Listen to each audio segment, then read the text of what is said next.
మీ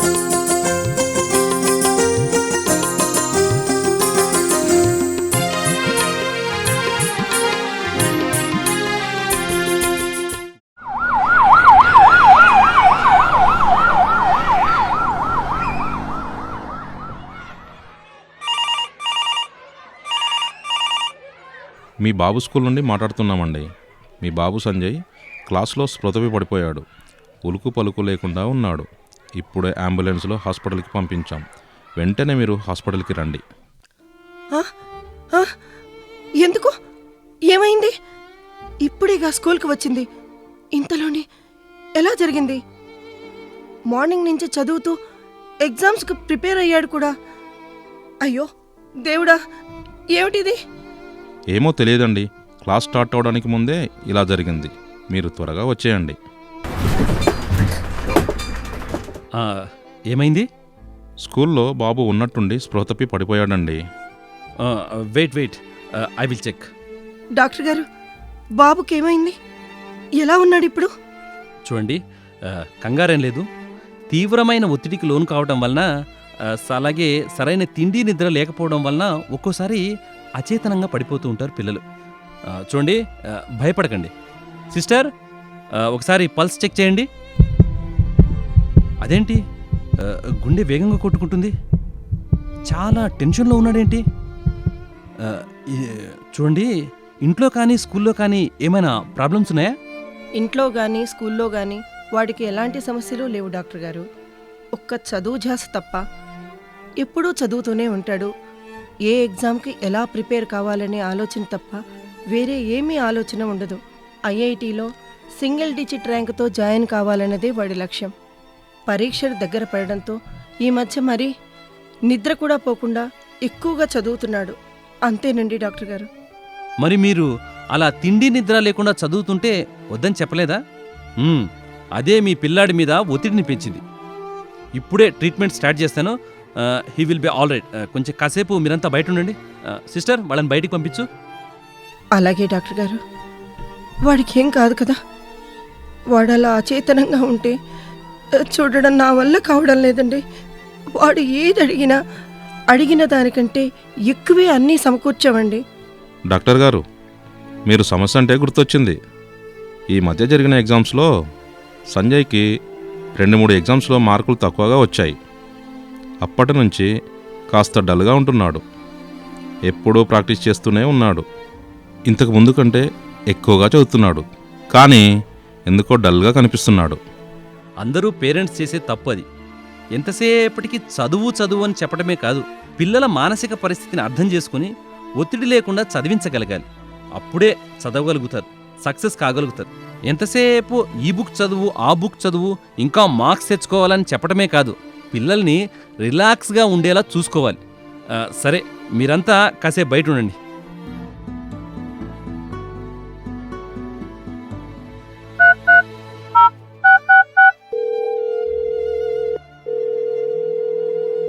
hello hello నాన్న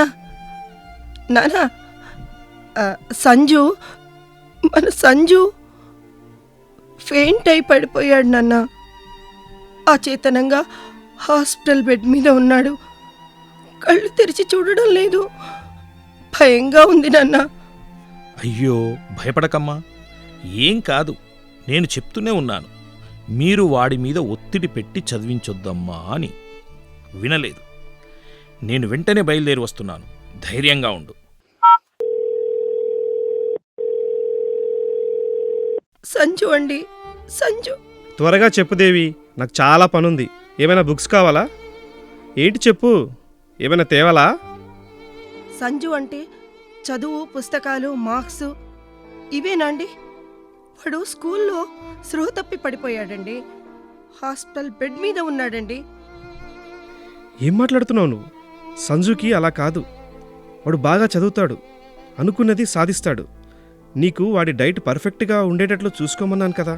ఏం చేశావు? వాడు సరిగ్గా తినలేదా? ఎందుకు పడిపోయాడు? అయ్యో, తిండి వల్ల కాదటండి. వాడు చదువు, ఎగ్జామ్స్, ఆ భయం వల్ల పడిపోయాడు అన్నారు డాక్టర్ గారు. వాడి గుండె లబ్ డబ్ అని కాకుండా చదువు మార్కులు అని కొట్టుకుంటుందటండి. మీరు త్వరగా రండి, నాకు చాలా భయంగా ఉంది. ఓకే ఓకే, వెంటనే స్టార్ట్ అవుతా. వాడు జాగ్రత్త.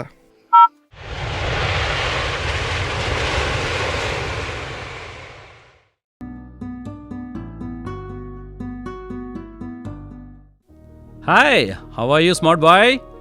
అమ్మా ఏమైందమ్మా? డోంట్ వరీ, ఏం కాలేదు.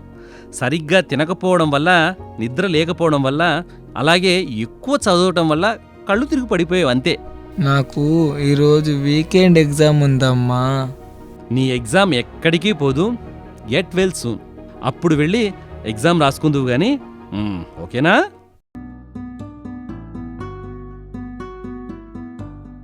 Hi Sanjay, how are you? Fine doctor. నేను ఇప్పుడు ఇంటికి వెళ్ళొచ్చు. ఇంటికి వెళ్ళాలి, తర్వాత స్కూల్కి వెళ్ళాలి. నాకు ఎగ్జామ్స్ ఉన్నాయి. ఆహా, సరే వెళ్దూ గాని. Are you feeling good now? Okay, కానీ ఎందుకో నీరసంగా ఉంది డాక్టర్. తల పగిలిపోతుంది అనిపిస్తుంది. కానీ నేను ఎగ్జామ్కి ప్రిపేర్ కావాలి డాక్టర్. సరే నిజం చెప్పు, నిజంగా నీకు ఇప్పుడు ఎగ్జామ్ రాయాలని ఉందా? Are you prepared well? అది సే ద ట్రూత్. అప్పుడే నిన్ను త్వరగా రికవర్ చేసి ఇంటికి పంపించగలము. యాక్చువల్గా ఈ మధ్య ఎగ్జామ్స్ దగ్గర అయ్యే కొద్దీ ఎక్కువగా చదువుతున్నాను డాక్టర్. కానీ అదేంటో అస్సలు గుర్తుంటలేదు డాక్టర్. ఇంకా ఎగ్జామ్ పేపర్ చూస్తే మొత్తం బ్లాంక్ అయిపోతుంది. ఇంతకుముందు నేర్చుకున్న అన్నీ మర్చిపోతున్నాను. అస్సలు గుర్తుండట్లేదు. కొత్తవి నేర్చుకోలేకపోతున్నాను. పిచ్చెక్కిపోతుంది. స్కూల్లో టీచర్, ఇంట్లో అమ్మ, ఎవ్వరు చెప్పినా కోపం వస్తుంది. చాలా ఇరిటేటింగ్గా ఉంటుంది. ఆ కోపంలో నా రికార్డింగ్ కూడా చింపేశాను. కానీ ఇవేవి ఎవరికి చెప్పలేకపోతున్నా డాక్టర్. మా మమ్మీ డాడ్ నా మీద చాలా హోప్స్ పెట్టుకున్నారు. ఇన్ని ఇయర్స్ నేనే టాపర్ డాక్టర్. కానీ ఈ మధ్య ఎందుకు ఇలా గుర్తుండట్లేదు, అర్థం కావట్లేదు. ఇంత చదివినా పేపర్ చేయలేకపోతున్నాను. ఒకవేళ ఎగ్జామ్లో సక్సెస్ కాకపోతే తలుచుకుంటేనే భయం వేస్తుంది doctor. Oh no, don't get emotional Sanjay. ఇది చాలా చిన్న ప్రాబ్లం. Don't worry. చూడు, నీకు తెలుసు కదా నువ్వు ఎంత బాగా చదువుతావో. అసలు టెన్షన్ పడకు. Be cool. చదువుకునే అందరిలో దాదాపు ఈ ప్రాబ్లం వస్తూనే ఉంటుంది. నేను కూడా నీలా ఫీల్ అయిన వాడినే. కొంచెం స్ట్రెస్ వల్ల అలా అయింది అంతే. రెస్ట్ తీసుకో, నేను మళ్ళీ నీతో మాట్లాడతా. Take rest man. బుడి బుడి అడుగులు వడి వడి గేయాలనుకుంటే పడిపోతావు సుమా, కులబడి నడకే ఆగుసుమా. చదువే ఒక్కటి బాల్యం లక్ష్యం అనుకుంటే పొరపాటవును సుమా, భవితే భయమైపోవు సుమా. అన్ని రుచులు కలిసుంటేనే పండగ భోజనమవుతుంది. ఆట పాట తోడైతేనే బాల్యం వికసిస్తుంది. అన్నీ నాకే దక్కాలంటే పేరాశే అవుతుంది. దక్కిన వాటితో సంతోషిస్తే ఒత్తిడి దూరం అవుతుంది. సిస్టర్, సంజయ్ పేరెంట్స్ని పిలవండి. Excuse me doctor. రండి, కూర్చోండి. సంజయ్కి ఎందుకిలా జరిగిందనుకుంటున్నారు? సరిగ్గా తినకపోవడం వల్ల అనుకుంటాం డాక్టర్. ఇది కేవలము చదువు ఎగ్జామ్ స్ట్రెస్ వల్లే జరిగింది, తెలుసా? నో డాక్టర్, మా సంజయ్ అలా కాదు. He's good at studies. వాడికి చదువు అనేది అస్సలు స్ట్రెస్ కాదు. వాడి మీద మాకు ఉన్న నమ్మకం వాడికి కూడా తెలుసు. ఆ నమ్మకాన్ని నిలబెట్టుకోలేనేమోనని మీ బాబు చాలా ఒత్తిడికి గురవుతున్నాడు. సహజంగా బాగా చదివే బాబే అయినా మీ పిల్లాడిని మీరు మీ రొటీన్ వర్క్ బిజీలో గమనించలేదేమో, అతడి ప్రవర్తనలో వచ్చిన మార్పుని. అవునా కదా? అవును డాక్టర్ గారు, వాడు ఇదివరకిలా ఉండడం లేదు. కోపంగా ఉంటున్నాడు. సరిగా ఆహారం తీసుకోవడం లేదు, సరిగా నిద్రపోవడం లేదు. అలా అనుకున్నానే కానీ ఈ విషయాన్ని ఇంత సీరియస్గా తీసుకోలేదు. అదే మీరు చేసిన పెద్ద మిస్టేక్. అప్పుడే గమనించి చదివే విషయంలో, స్ట్రెస్ మేనేజ్ చేసుకునే విషయంలో మీరు ప్రాపర్గా గైడ్ చేసి ఉంటే ఇలా జరిగేది కాదు. ఇప్పటికీ నో ప్రాబ్లం. రైట్ టైంలో ట్రీట్మెంట్ కావడం వలన హీఈస్ ఇన్ సేఫ్ జోన్. కాకపోతే తను చాలా డిప్రెషన్లో ఉన్నాడు. ఎగ్జామ్స్ రిజల్ట్స్ పట్ల చాలా యాంగ్జైటీగా ఉన్నాడు. తన లక్ష్యాన్ని సాధించలేనేమోనని చాలా భయపడుతున్నాడు, బాధపడుతున్నాడు కూడా. మరి ఎలా డాక్టర్? No problem. మీ సపోర్ట్ ఉంటే హీ కెన్ రికవర్. ఇది ఒక్క మీ బాబుకే కాదు, చాలా మందికి అవసరం కూడా. ఈ స్టేజ్లో ఉండే పిల్లలందరిలో ఈ ఎడ్యుకేషన్ అండ్ ఎగ్జామినేషన్ స్ట్రెస్ వల్ల ఎడ్రినల్ గ్రంథులు కార్టిసోల్ అనే హార్మోన్ని ఎక్కువగా ఉత్పత్తి చేయడం వలన మెదడు పనితీరుపై తీవ్ర ప్రభావం చూపిస్తుంది. దీంతో జ్ఞాపక శక్తి కోల్పోవడం, చురుకుదనం తగ్గటం జరుగుతూ ఉంటాయి.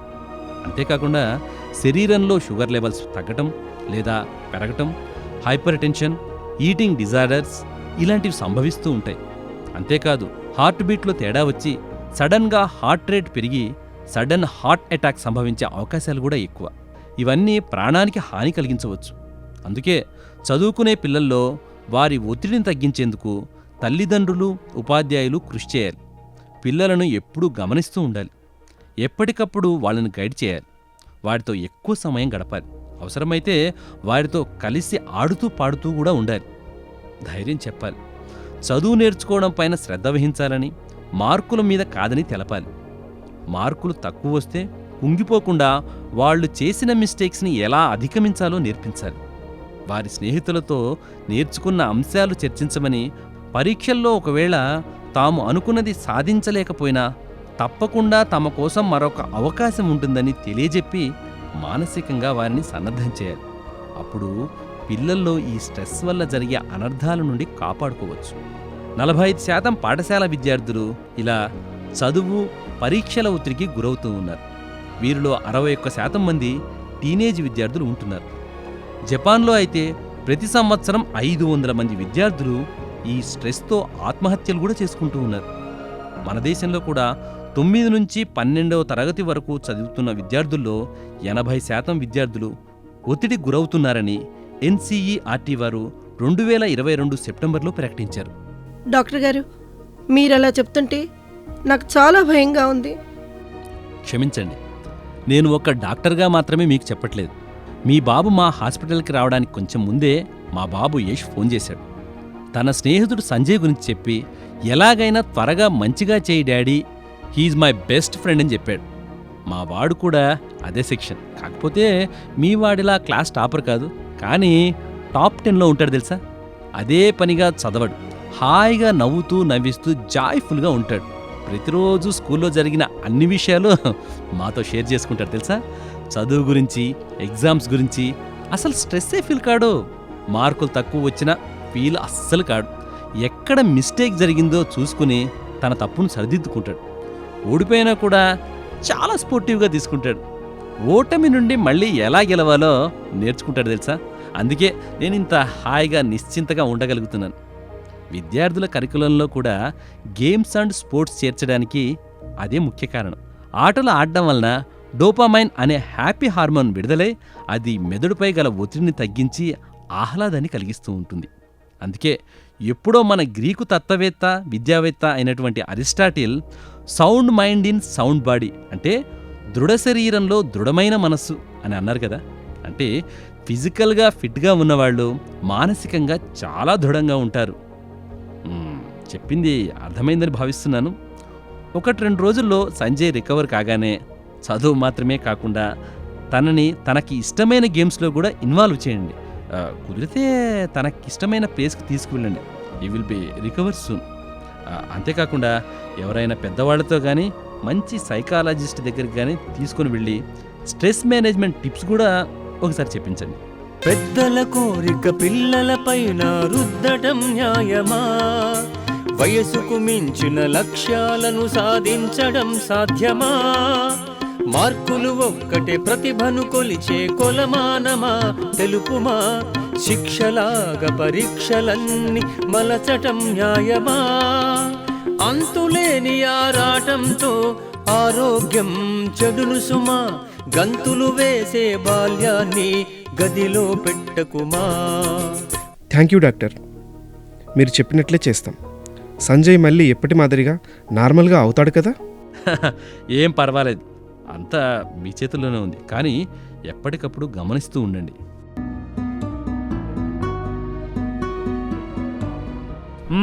Okay Sanjay, bye. మళ్ళీ హాస్పిటల్కి రాకు. యష్తో కలిసి మా ఇంటికి రా, ఓకేనా? ఓకే, కంగారు పడుకో. అన్నట్టు ఐఎమ్ హిజ్ ఫాదర్. అవునా? Okay doctor, bye.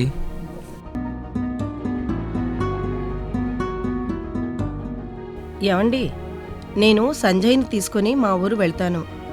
ప్లేస్ మారితే సంజయ్ త్వరగా కోలుకుంటాడని డాక్టర్ గారు చెప్పారు కదా. ఓకే దేవి, అలాగే వెళ్ళండి. నేను కూడా వీలు చూసుకొని వస్తాను. కానీ సంజు జాగ్రత్త.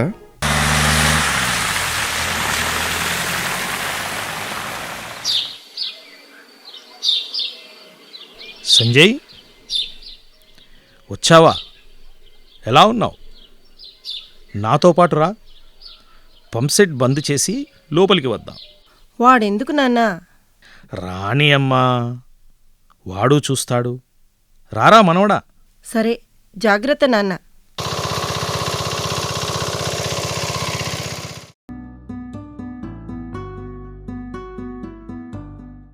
బాగున్నారా అమ్మా? ఆ, రంగమ్మ, బావున్నావా? అమ్మా, ఈరోజు మేము కబడ్డీలో గెలిచామమ్మా. రేపు నాకు 100 మీటర్స్ పరుగు పందెం ఉందమ్మా. నీ కొడుకు రాజేనా రంగమ్మ? అవునమ్మా, 9వ తరగతి చదువుతున్నాడు. బాగా చదువుతాడు. ఆటలలో కూడా వాడే ఫస్టమ్మా. నమస్తే ఆంటీ. నమస్తే రాజు. మేం వెళ్లేలోపు మా సంజయ్ని కూడా నీలా కబడ్డీ ఆడేటట్టు చెయ్యాలి, సరేనా? ఓ అలాగే ఆంటీ. సంజయ్ అన్న రా, ఇప్పుడు కబడ్డీ మ్యాచ్ ఉంది, చూద్దాం దా. జాగ్రత్తగా వెళ్ళిరండి.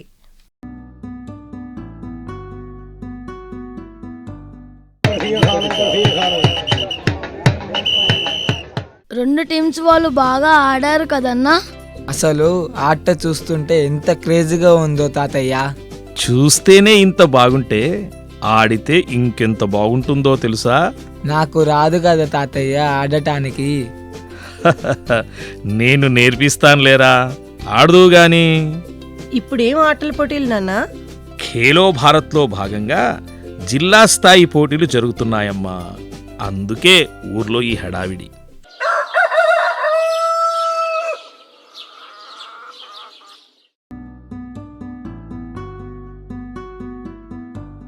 This is the first call for under 17 years boys 100 meters. Athletes, those who are taking part in 100 meters under 17 years boys, give your attendance at call room. I request all the coaches and managers to send your athlete to participate under 17 years boys 100 meters to call room immediately. Thank you. On your marks. Set. Raju Raju Raju Venu Venu Raju Raju Raju. Venu Venu. కొద్దిలో miss అయింది, మళ్ళీ సారి ఎలాగైనా గట్టిగా practice చేయాలి. ఓడిపోతే నీకు బాధగా లేదా రాజు? నాకన్నా వేణు బాగా పరిగెత్తాడు కాబట్టి అతను గెలిచాడు.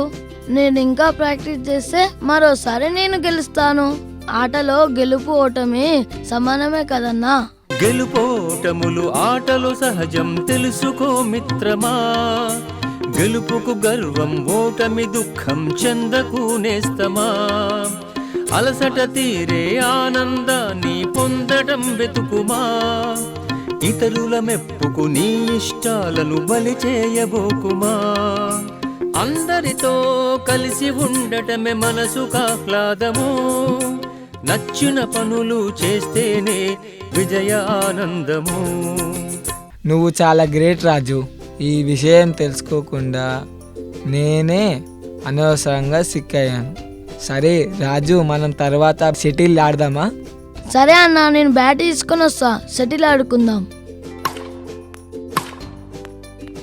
Very good shot. Come on Sanjay, కొట్టు. అన్న మస్తు ఆడుతుంది కదా తాతయ్య. నాన్న, వాడి ముఖంలో ఎంత ఆనందం కనిపిస్తుంది కదా నాన్న. ఎన్నాళ్ళైందో వాడిని అలా చూసి. తొందరలోనే సంజయ్ మంచిగా అయిపోతాడమ్మా. అమ్మా, చాలాసేపు ఆడాను కదా, అలసిపోయినట్టుందమ్మా. స్నానం చేసి వస్తాను, వేడివేడిగా అన్నం తిని పడుకుంటాను. ఓకే నాన్న.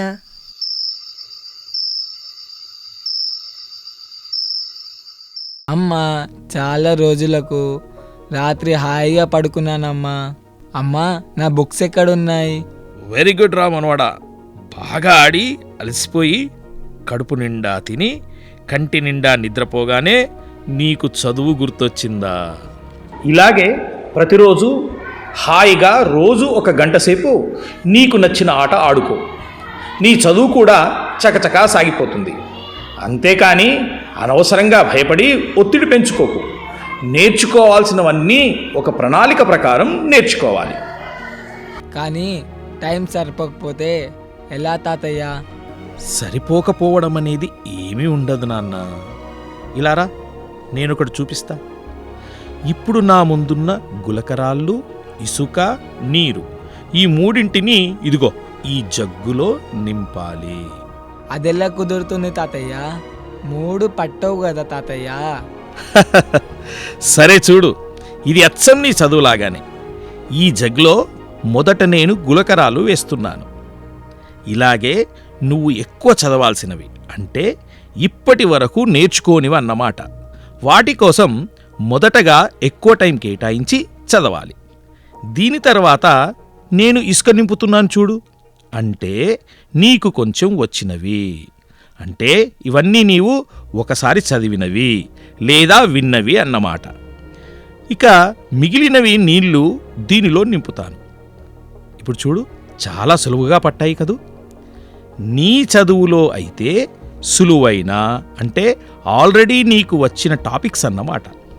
కానీ ఒక పథకం ప్రకారం జగ్గులో మొదట గులకరాళ్ళు నింపి, ఆ సందులలో ఇసుక నింపి, ఆ తర్వాత పైన నీటిని నింపాను.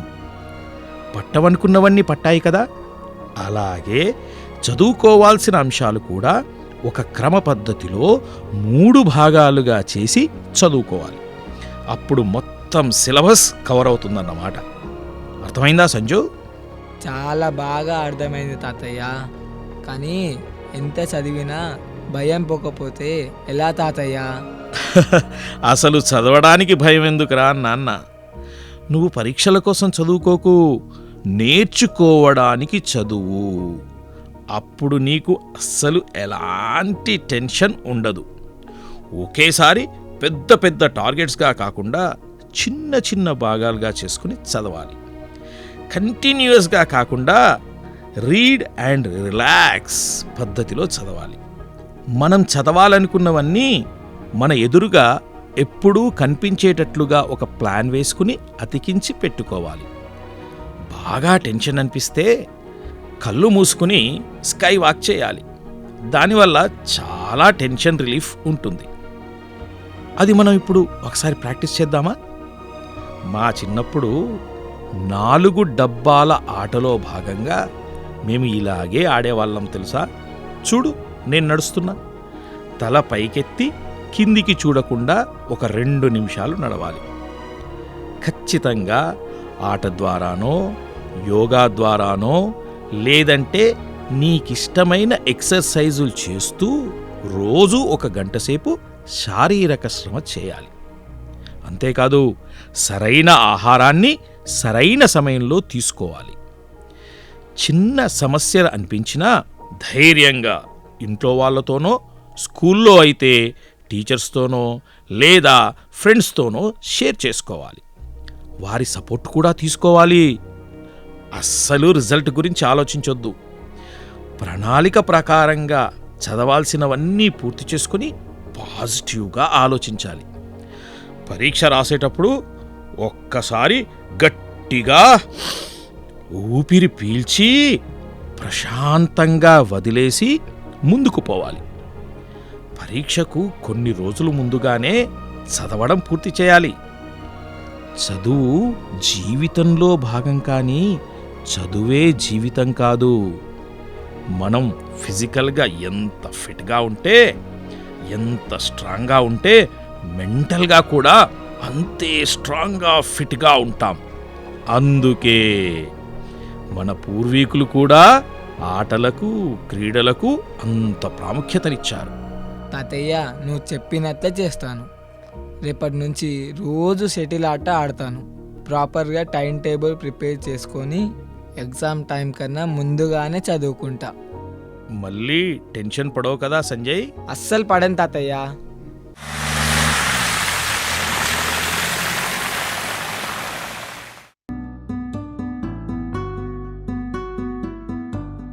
నాన్న, నిజంగా నమ్మలేకుండా ఉన్నాను. సంజయ్ మళ్ళీ ఇలా చదువులో రికవరీ అయ్యి ఇంత సంతోషంగా ఉన్నాడంటే దీనంతటికీ కారణం మీరు వాడికిచ్చిన సపోర్టే నాన్న.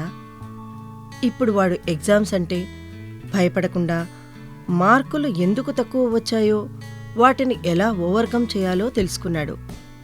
స్కూల్ నుంచి బ్యాడ్మింటన్లో కూడా అండర్-17 డిస్ట్రిక్ట్ గేమ్స్కి సెలెక్ట్ అయ్యాడు నాన్న. ఆటల్లో చదువులో ఒకేసారి భలే సెట్ అయ్యాడు నాన్న. నిజంగా గ్రేట్. గేమ్స్ బాడీని మైండ్ని ఇంత స్ట్రాంగ్ చేస్తాయనుకోలేదు. థ్యాంక్ యూ నాన్న. నేను చేసింది ఏం లేదమ్మా. వాడికి నచ్చిన చదువు, వాడికి ఇష్టమైన ఆటలను రెండింటినీ తన దైనందిన జీవితంలో మిళితం చేసుకోమని చెప్పాను. వాడు చేసుకున్నాడు. అంతే, రెండింటిలో విజేతగా నిలిచాడు. వాడు ఫిజికల్గా స్ట్రాంగ్ కావడం వల్ల మెంటల్గా కూడా స్ట్రాంగ్ అయ్యాడు. ఈ విషయాన్ని అందరి తల్లిదండ్రులు గుర్తించి పిల్లలందరినీ ఒత్తిడి లేని చదువుకు ప్రేరేపించి sound mind in sound body అని చాటి చెప్పాలమ్మా. ఏం చెప్పాలి? Sound mind in sound body. నేను చెప్తాలే తాతయ్య, sound mind in sound body అని. బుడి బుడి అడుగులు వడి గేయాలనుకుంటే పడిపోతావు సుమా, కులబడి నడకే ఆగు సుమా. చదువే ఒక్కటి బాల్యం లక్ష్యం అనుకుంటే పొరపాటవును సుమా, భవితే భయమైపోవు సుమా. అన్ని రుచులు కలిసుంటేనే పండగ భోజనమవుతుంది. ఆట పాట తోడైతేనే బాల్యం వికసిస్తుంది. అన్నీ నాకే దక్కాలంటే పేరాశే అవుతుంది.